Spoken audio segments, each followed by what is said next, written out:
Orang sahabat Nabi SAW namanya Abdul Uzza. Umurnya 16 tahun jumpa dengan baginda Rasulullah dan mengungkapkan dirinya ingin masuk Islam. 16 tahun.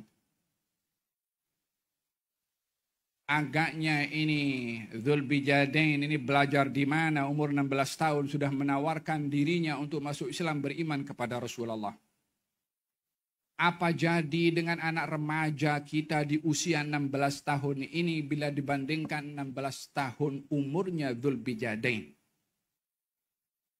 Yatim. Dididik oleh keluarga yang mewah. Pakciknya jutawan, dimanjakan Dzulbijadain dengan kemewahan yang luar biasa. Hanya ketika nur al-iman, cahaya iman masuk dalam hatinya dan beriman kepada Rasulullah SAW, datang kepada Rasulullah mengungkapkan 2 kalimat syahadah. Ketika diketahui oleh pakciknya, dirampas segala kekayaan yang diberikan olehnya kepada Dzulbijadain. Sehingga pada akhirnya dia datang kepada ibunya, diberikan oleh ibunya bijadan. Bijadan itu umpama kain goni. Kalau nak letak beras itu. Kain atau daripada benang yang tebal. Yang kalau dipakai tak selesa, mungkin gatal kalau kita pakai. Atau panas di musim panas. Kain yang sejenis goni itu dibelah jadi 2. Karena tak ada pakaian yang cukup untuk menutup badannya. Satu kain ditutupkan sebagai kain pelekatnya untuk menutup pusar sampai lututnya. Yang satu diletakkan untuk menutup bahunya.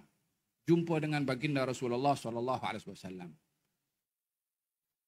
Duduk di bahagian belakang dan baginda Rasulullah sentiasa kalau duduk memerhati satu-satu daripada sahabatnya. Sehingga nampak matanya kepada Dzulbijadain. Katanya, siapa kamu? Qala ana Abdul Uzza. Uzza itu namanya berhala. Maka Nabi ubah, anta Abdullah Dzulbijadain. Kamu adalah Abdullah yang mempunyai 2 helai kain tebal yang tak selesa dipakai karena pakaiannya itu daripada bijadan tadi.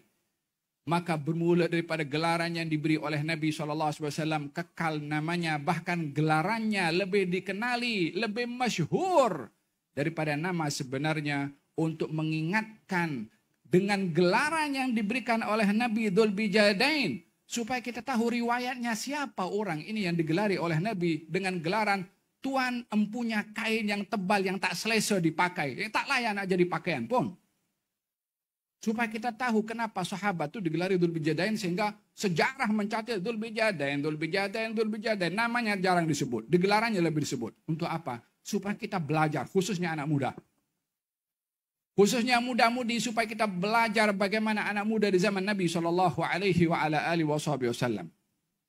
Yang mereka mengorbankan apa yang menjadi keselesaan, seperti mana anak-anak muda yang ingin hidup mewah.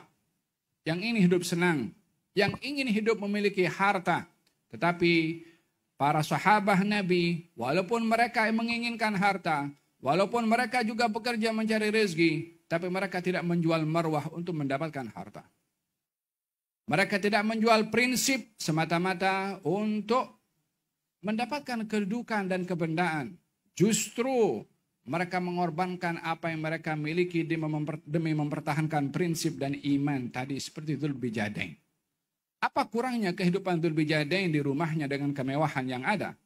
Untuk apa dia serahkan semua kekayaan diambil oleh pakciknya tanpa dia pun terganggu dan tergoda dengan apa yang dilakukan oleh pakciknya kepadanya? Kalau bukan iman, kalau bukan rasa hidup senang dalam iman dan juga amal soleh, sehingga hartanya tidak dapat menandingi kenyamanan hidup dalam iman dan juga amal soleh. Hartanya dikorbankan. Kemewahannya tidak boleh menyaingi indahnya hidup dalam iman dan juga amal soleh, sehingga segala kebendaannya dirampas, diserahkan tanpa dituntut balik. Yang penting jangan iman dirampas. Yang penting jangan prinsip dirampas. Yang penting jangan marwah dijual untuk semata-mata kebendaan. Di zaman kita sekarang, prinsip tidak ubahnya lebih murah daripada barang yang harganya murah. Sehingga lebih mendahulukan kebendaan dengan mengorbankan prinsip. Berdusta demi kedudukan. Mengaibkan orang lain demi jawatan. Menipu untuk mendapatkan keduniaan. Demikian keadaan yang berlaku kepada sebahagian orang di zaman ini yang perlu belajar daripada Dzul Bijadain. Bahwasanya kehidupan yang indah itu terletak pada iman dan juga amal soleh.